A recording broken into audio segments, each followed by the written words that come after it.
ஒரு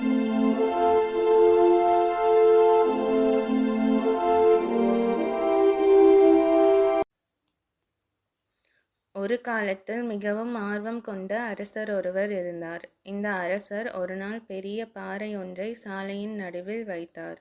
அப்போது சாலையில் இருந்த ராட்சச பாறையை யாராவது அகற்ற முயற்சிப்பார்களா என்று அருகில் மறைந்திருந்து கவனித்தார். முதலில் கடந்து சென்றவர்கள் அரசரின் செல்வந்த வணிகர்கள் மற்றும் அரசவையினர். அதை நகர்த்துவதற்கு பதிலாக அவர்கள் அதை சுற்றி நடந்தார்கள். ஒரு சிலர் சாலைகளை சரிவர பராமரிக்கவில்லை என்று அரசரை கடுமையாக குற்றம் சாட்டினர். அவர்களில் ஒருவர் கூட பாறாங்கல்லை நகர்த்த முயற்சிக்கவில்லை. இறுதியாக ஒரு விவசாயி வந்தார். அவர் கைகளில் காய்கறிகள் நிறைந்திருந்தன.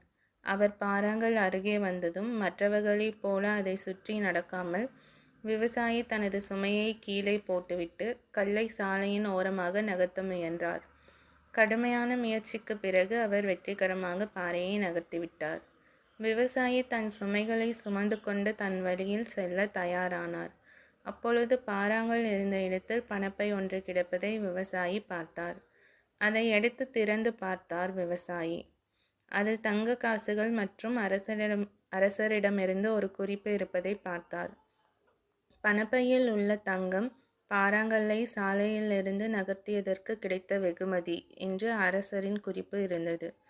நம்மில் பலர் புரிந்து கொள்ளாததை அரசர் விவசாயிக்கு உணர்த்தினார். ஒவ்வொரு தடையும் நம் நிலையை மேம்படுத்த ஒரு வாய்ப்பை அளிக்கிறது.